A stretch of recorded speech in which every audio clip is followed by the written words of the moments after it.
फुले या माझ्या YouTube चॅनलला आपण दिलेल्या उत्स्फूर्त प्रतिसादाबद्दल आपल्या सर्वांचे मनपूर्वक आभार. मकर संक्रांतीपासून सुरू झालेल्या आणि रथसप्तमी पर्यंत चालणाऱ्या या पहिल्या मालिकेचं नाव आहे गोष्टी सुभाषितांच्या. यामध्ये दर सोमवारी आणि गुरुवारी आपण एक नवीन कथा आणि नवीन सुभाषित यासह भेटणार आहोत. तर सुरुवात करूया आजच्या कथेला. आजच्या गोष्टीचं नाव आहे त्रिपीडम मास्तु भूपते. संस्कृतमध्ये महाकवी कालिदासाचं साहित्य आणि नाटकं याचं अनन्यसाधारण महत्व आहे. पण त्या व्यतिरिक्त कालिदासाच्या बुद्धिचातुर्याच्या अनेक कथाही प्रसिद्ध आहेत आणि त्यापैकीच एक कथा आज आपण पाहणार आहोत, त्रिपीडम मास्तु भूपते. धारा नगरीमध्ये भोज नावाचा राजा राज्य करत होता. हा राजा गुणग्राहक होता. विद्वत जनांचा आदर सत्कार करत असे. त्यांच्याशी चर्चा करायला, काव्य शास्त्र विनोदासंबंधी बोलायला राजाला फार आवडत असे. भोजराजाच्या दरबारामध्ये महाकवी कालिदास हा राजकवी होता. एक दिवस सकाळी राजसभेमध्ये जात असताना कालिदासाला एक भिक्षुक दिसला आणि त्याच्या लक्षात आलं की हा भिक्षुक या नगरामध्ये नवीन असावा आणि तो काहीतरी शोधत होता. उत्सुकतेपोटी कालिदासाने त्याला विचारलं की बाबा रे, नवीन आलायस का? तो म्हणाला हो. काय काम आहे? तो म्हणाला राजाला भेटायला चाललोय. कशासाठी? तर भिक्षुकाने सांगितलं की मी एक अत्यंत दरिद्री भिक्षुक आहे, अन्नांना दशा आहे आणि राजाला भेटून काही धन प्राप्त व्हावं अशा इच्छेने मी या नगरामध्ये आलेलो आहे आणि म्हणून मी राजसभेकडे चाललोय. हे ऐकून कालिदासाला थोडी चिंता वाटली, कारण भोजराजा विद्वानांचा तर चाहता होता, पण केवळ धनाच्या आशेने आलेल्या लोकांना तो मदत करीत नसे. कालिदासाने भिक्षुकाला विचारलं की तू कवी आहेस का? तो म्हणाला नाही. मग कुठली कला अवगत आहे का? तो म्हणाला नाही हो, नाही. मग कुठल्या शास्त्रात तू पारंगत आहेस का? तो म्हणाला अहो नाही, मी केवळ एक दरिद्री ब्राह्मण आहे आणि धनाच्या आशेने राजाला भेटायला चाललो आहे. कालिदास म्हणाला तू असं कर, माझ्या बरोबर माझ्या घरी चल. आणि कालिदास त्याला आपल्या घरी घेऊन गेला. तिथे त्याची सगळी व्यवस्था लावली आणि मग थोड्या वेळाने कालिदास राजसभेमध्ये हजर झाला. अर्थातच राजाने उशिरा येण्याचं कारण विचारलं. कालिदासाने सांगितलं की आज सकाळीच काशीहून अत्यंत विद्वान, सकल विद्या पारंगत अशा माझ्या गुरूंचं माझ्या घरी आगमन झालंय आणि त्यांची सगळी व्यवस्था लावण्यामध्ये मला उशीर झाला. हे ऐकताच राजाला आनंद झाला, कारण गुणीजनांचा तो चाहताच होता. तो म्हणाला की अरे, तुझे गुरु जर आलेले असतील, एवढे विद्वान असतील, तर त्यांच्या दर्शनाचा लाभ मला मिळालाच पाहिजे. त्यांच्याशी चर्चा करायला मला फार आवडेल. उद्या तू त्यांना दरबारात घेऊन ये. कालिदास म्हणाला आणायला हरकत नाही महाराज, पण एक समस्या आहे. काय समस्या आहे? तर हे माझे गुरु फक्त आशीर्वाद देतात आणि बाकी ते काही बोलत नाही. ते मौन बाळगून असतात. त्यामुळे शास्त्रार्थ वगैरे आपण त्यांच्याशी करू शकाल अशी काही शक्यता नाही. राजाने तरीही मान्य केलं. तो म्हणाला हरकत नाही, तुझे गुरु आहेत, त्यांचा आशीर्वाद तरी मला मिळेल, त्यांना भेटायला मला आवडेल, तू घेऊन ये. कालिदास घरी आला आणि भिक्षुकाला त्यांनी सांगितलं की उद्या आपल्याला राजसभेमध्ये जायचंय, पण माझ्या गुरुच्या वेशामध्ये तू यायचंस आणि काहीच बोलायचं नाहीस. फक्त मी सांगेन तेवढा एक आशीर्वाद तू राजाला द्यायचा. भिक्षुकाला आनंद झाला आणि त्यांनी तो आशीर्वादाचे शब्द पाठ करायला सुरुवात केली. काय आशीर्वाद होता?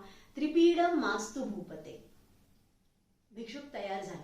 त्यांनी ते पाठ करून ठेवलं आणि दुसऱ्या दिवशी सकाळी कालिदासाबरोबर भिक्षुक राजसभेमध्ये पोचला. परंतु पहिल्यांदाच राजसभेमध्ये गेलेला हा भिक्षुक तिथलं वैभव, तिथले दरबारी गण, राजा हे सगळं बघून भांबावून गेला.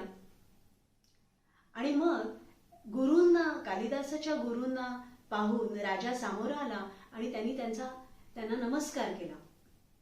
साहजिकच आशीर्वाद द्यायला पाहिजे, पण भांबावून गेलेल्या स्थितीमध्ये त्रिपीडम मास्तु भूपते हा आशीर्वाद तो भिक्षुक विसरला आणि त्याऐवजी त्रिपीडम तेस्तु भूपते असं म्हणाला.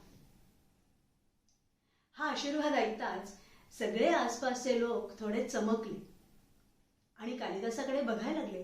राजाही बघायला लागला. काय आशीर्वाद होता हा? काय चूक झाली? तर मुळात आशीर्वाद होता त्रिपीडम मास्तु भूपते.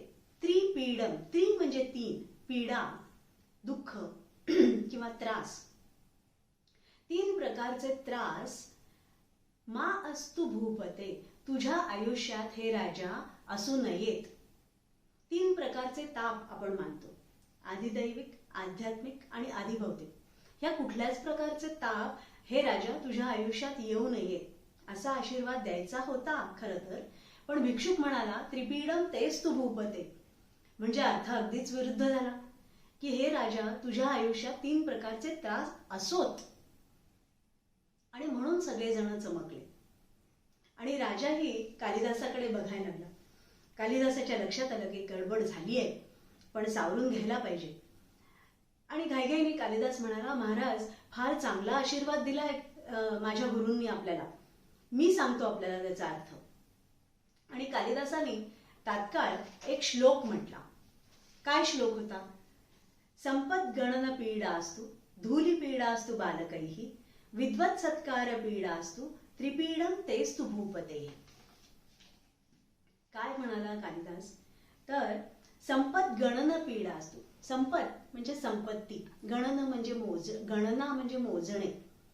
हे राजा, संपत्ती मोजण्याची पीडा तुझ्या आयुष्यात असू दे. हा आशीर्वाद ऐकून राजाला बरं वाटलं. म्हणजे एवढी संपत्ती येवो की ती मोजण्याचे कष्ट पडो. दुसरा आशीर्वाद होता धूली पीडा असतु बालकैहि. तुझ्या संततीला हे राजा धुळीची पीडा होवो. का बरं असा आशीर्वाद दिला असेल? याचाच अर्थ असा की हे राजा संतती प्राप्ती तुला होवो. हे लक्षात आल्यावर राजाला बरं वाटलं. आणि तिसरा आशीर्वाद होता विद्वत सत्कार पीडा. तुला विद्वत जनांचा आदर सत्कार करण्याचे कष्ट पडो. एवढे विद्वान आणि पंडित लोक तुझ्या राजसभेमध्ये येवोत की त्यांचा सत्कार करण्याचे तुला कष्ट पडो. आणि राजाला तर हे आवडतच होतं. हे तीन प्रकारचे आशीर्वाद आणि हे तीन प्रकारचे ताप तुला होवोत असा आशीर्वाद आहे हे ऐकल्यावरती राजाला बरं वाटलं आणि आनंद झाला. आणि कालिदासाच्या या गुरूंचा यथोचित सन्मान करून धनधान्य, वस्त्र सर्व काही देऊन राजांनी त्यांची पाठवणी केली. घरी आल्याबरोबर कालिदासाने मात्र भिक्षुकाला सांगितलं, हे सगळं जे मिळालंय हे घेऊन तू ताबडतोब ही नगरी सोडून जा. अशा प्रकारे कालिदासाने एका भिक्षुकाचं आयुष्याचं कल्याण केलं. ही गोष्ट 2-3 गोष्टींसाठी मला महत्वाची वाटते. सगळ्यात पहिलं म्हणजे कालिदासाचं शब्द कौशल्य.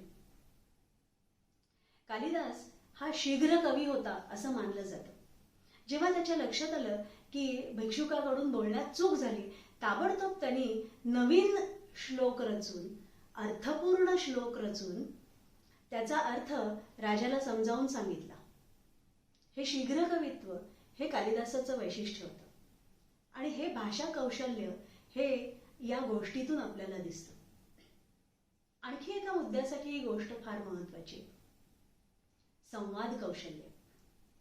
संवाद साधताना शब्दांची निवड किती महत्वाची आहे हेही या गोष्टीतून आपल्या लक्षात येतं. एखादा शब्द जर इकडचा तिकडे झाला तर अर्थाचा अनर्थ होऊ शकतो, जसा भिक्षुकाच्या बाबतीत झाला. त्यामुळे बोलताना, संवाद साधताना आपली शब्दांची निवड अचूक असायला हवी. कारण भिक्षुकाला सावरून घ्यायला कालिदास होता, आपल्या भोवती कोणी कालिदास नसणार आहे.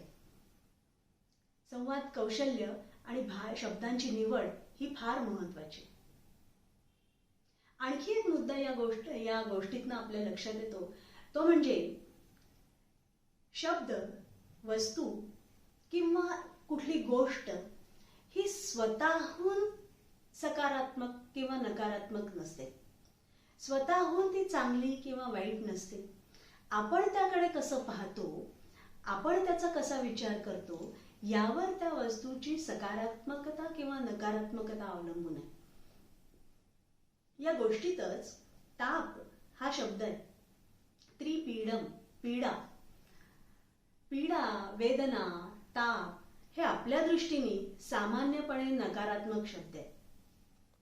पण हीच पीडा जेव्हा संपत्ती गणन पीडा असू देत तुला, असं कालिदास म्हणतो, तेव्हा राजाला बरं वाटतं. म्हणजे अशी झालेली पीडा ही आपल्याला चालणार असते. म्हणजे कुठलीही वेदना ही आपल्याला नकोच असं नाही. त्याकडे आपण कसं बघतोय, ती कोणत्या प्रकारची आहे, त्यावर त्याचं चांगले वाईटपणा, सकारात्मकता, नकारात्मकता अवलंबून आहे. या तिन्ही गोष्टींसाठी ही गोष्ट, कालिदासाची ही गोष्ट मला फार महत्वाची वाटते. आज इथेच थांबूया आणि आपल्या पुढच्या भागामध्ये एक नवीन कथा आणि एक नवीन सुभाषित घेऊन भेटूया. धन्यवाद.